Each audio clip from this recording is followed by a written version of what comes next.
هم قاتلی کردش هم علاب سر داده. پیوندان فیروزه اعظموی 36 ساله و سیادجان اعظموف 9 ساله که از جانب سرابان خانواده زاکر اعظموف تیر ماه سال گذشته کشته شدهاند، حکم دادرس را ناعادلانه مینامند.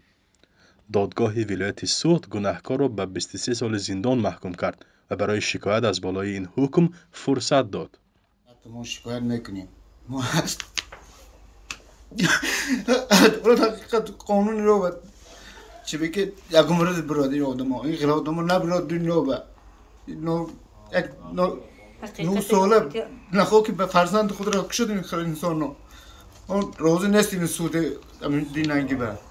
دولت همه دنیا با قانون باشه اگر یک عمر سود کنه تا که دیگه این حادثه ها روی نتید هیچ جا. من باره مادر سخت نگرده. این خانواده میخواهند برای بازبینی حکم به دادگاه عالی و به پرزیدنت تاجیکستان مراجعت نمایند، زیرا به قول آنها حادثه قصداً و به شیوه وحشت‌آور صورت گرفته است. در حقیقت رأی موجب مردم جمعیت همسایه‌شون خانه در گرفتگی در آمده بینم جسدها هرش خواب جسدها خواب و گشته من برآمده شعبه کارهای داخلی ناظر منطقه به زنگ زدم و کارهای داخلی به زنگ زدم و ناسه آمدگی رو دیدم من و حالت دیده تمام حالت شاک و فرامده بعد از کم تا سلام آمده بینم اگر و علکه موجب کشته و سوزاندگی در گرفتیم. ولی پیوندان زاکر اعظموف 37 ساله میگویند به این هم حکم سنگین است. همزمان آنها نمیخواهند شکایت کاساسیونی برند.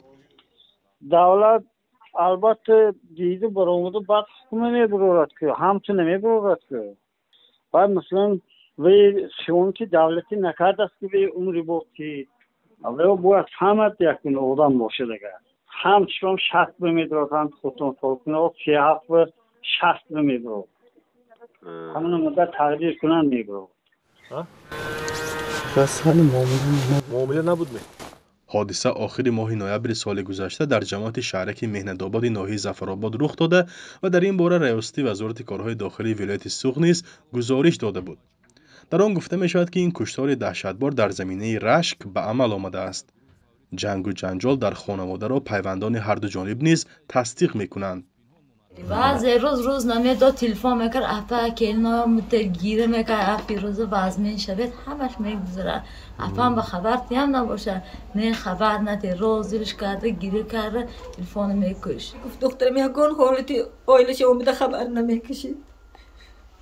من به نمیگفت اگر کلی نام به نگفته باشد من به یکون چیزی میچم یک هفته پیش من بکردم من کسی دل هایم دولین هایم من بعد ترسش نمیگفت که مادرم به یکون چی میشد گفته همون ممین بنزین رایتونی یکم برا در تاجیکستان در پی مناقشه های عائلوی رخ دادن جنایت ها احیانا وامی خورد و کشتن و سوزاندن زن و فرزند از جانب شوهر ساکنان منطقه را حیرت زده کرده است. کارشناسان میگویند مقامات دخلدار و روانشناسان باید با چنین عائله ها کار کنند و از چنین دهشت ها پیشگیری نمایند. جداشوی عائله و خشونت خانوادگی نیز در کشور یک موضوع داغ گردیده است.